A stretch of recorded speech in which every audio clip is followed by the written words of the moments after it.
3.1-এর বর্তমান সময়ে সবথেকে বেশি গুরুত্বপূর্ণ যে প্রশ্নটা বিভিন্ন টেস্ট পরীক্ষায় বিভিন্ন ভালো ভালো কলেজে আসছে সেটা হচ্ছে কি খ নাম্বার প্রশ্ন আসছে। বেসিক্যালি যে একটি ফাঁকা ঘর দেওয়া আছে এবং একটা সংখ্যা দেওয়া আছে এবং তার ব্র্যাকেট দিয়ে একটা বেস দেওয়া আছে এবং বলা হচ্ছে যে ফাঁকা ঘরে কি বসবে, মানে কোন সংখ্যাটি বসবে। ক্লিয়ার? এরকম প্রশ্ন দিলে তো অবশ্যই কনফিউশনে পড়ার কথা।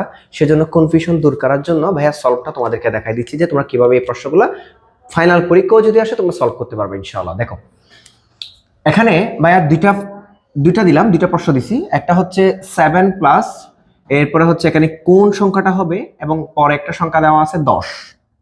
দ্যাটস মিন ও বুঝাইতে চাচ্ছে সাথের সাথে কত যোগ করলে 10 হবে। ক্লিয়ার? এখন তুমি সেটা বের করার জন্য তোমার থেকে প্রথমে 10 থেকে কাকে বাদ দিতে হবে?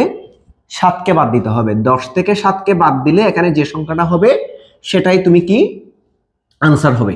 তাহলে এই পুরা বিষয়টা কোন বেসের উপরে ভিত্তি করে আছে? Octal base. 8 মানে হচ্ছে অক্টাল বেসের উপর। তাহলে এখন দেখো আমি তোমাদেরকে সমাধানটা দেখাচ্ছি। এখানে 10 মাইনাস 7, 0 থেকে কখনো 7 যায় না, তাহলে তখন আমাকে এই বেসটা ব্যাকআপ দিবে। কার কাছে সে ব্যাকআপ দিবে? 8। এখানে 0 এর জায়গায় কি হয়ে যাবে? 8, মানে বেসটা চলে আসবে। তাহলে 8 থেকে 7 গেলে কি হয়? 1 হয়। 8 থেকে 7 গেলে কি হয়? 1। যেহেতু এই 8 সংখ্যাটা একবার ব্যাকআপ দিছে, কয়বার ব্যাকআপ দিছে আমাকে? একবার ব্যাকআপ দিছে, তাহলে এই একটা এখানে চলে আসবে। তাহলে 1 থেকে 1 গেলে কি হয়? 0 1। কি হয়? 1 থেকে 1 গেলে 0। তাহলে আমরা এই জায়গায় সাথের সাথে আমি যদি 1কে যোগ করি, কাকে যোগ করি? 1কে যোগ করি, সাথে সাথে 1কে যোগ করলে অক্টালে কত হয়? 10 হয়। আমি কি বুঝাইতে পারছি তোমাদেরকে? আশা করি আমি তোমাদেরকে বুঝাইতে পারছি।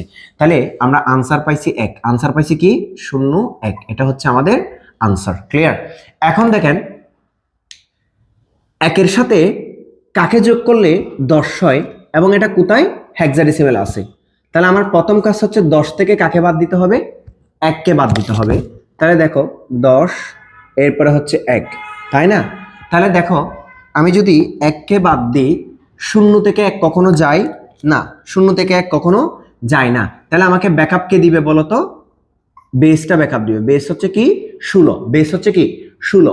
তাহলে 16 থেকে যদি 1 চলে যায়, 16 থেকে যদি কি চলে যায়? 1 চলে যায়, তাহলে কি 15 হওয়ার কথা না? ও ভাই দেখো না, হেক্সাডেসিমালে 15কে 15 বলে না, 15কে কি বলে? এফ বলে। তাহলে এখানে 15 হবে না, কি হবে বলো তো? এফ হবে। কি হবে? এফ। যেহেতু আমি একবার বেসকে বাদ দিছি সেজন্য একটা এখানে চলে আসবে, মানে একবার যেহেতু বাদ দিয়েছি, তাহলে 1 থেকে 1 গেলে কি হবে? 0। তাহলে 0 বসার কোনো দরকার নাই। তাইলে আমরা জানি এফ এর সাথে 1কে যোগ করলে কত হয়? 10 হয়। তাহলে এখানে আনসার কি হবে? এফ হবে। এরকম খ নাম্বার প্রশ্নে একদম তোমরা দেখবা যে যেহেতু টেস্ট পরীক্ষায় দিছে, যেহেতু কলেজের টিচাররা অনেক বেশি অভিজ্ঞতা সম্পন্ন, তাহলে দেখা যাবে এরকম কোনো না কোনো একটা প্রশ্ন তোমাকে তুলে দিবে, কোনো না কোনো বোর্ডে তুলে দিবে। ক্লিয়ার? তাহলে এই প্রশ্নগুলো এভাবেই তোমরা সমাধান করবা। বুঝাতে পারছি ভাই? তাহলে এগুলো এক লাইনেই সমাধান করতে পারবা। তোমাকে 2 নম্বরে 2 নম্বর দিবে। আইসিটির মধ্যে হাবিজিবি লেখার কোনো দরকার নাই, কোনো দরকার নাই। যেটা দরকার সেটাই লিখবা, যেটা তোমার কাছে চাইছে তুমি শুধু সেটাই লিখবা। ক্লিয়ার? ভালো থাকো, সুস্থ থাকো, আমার জন্য দোয়া করিও। আসসালামু আলাইকুম।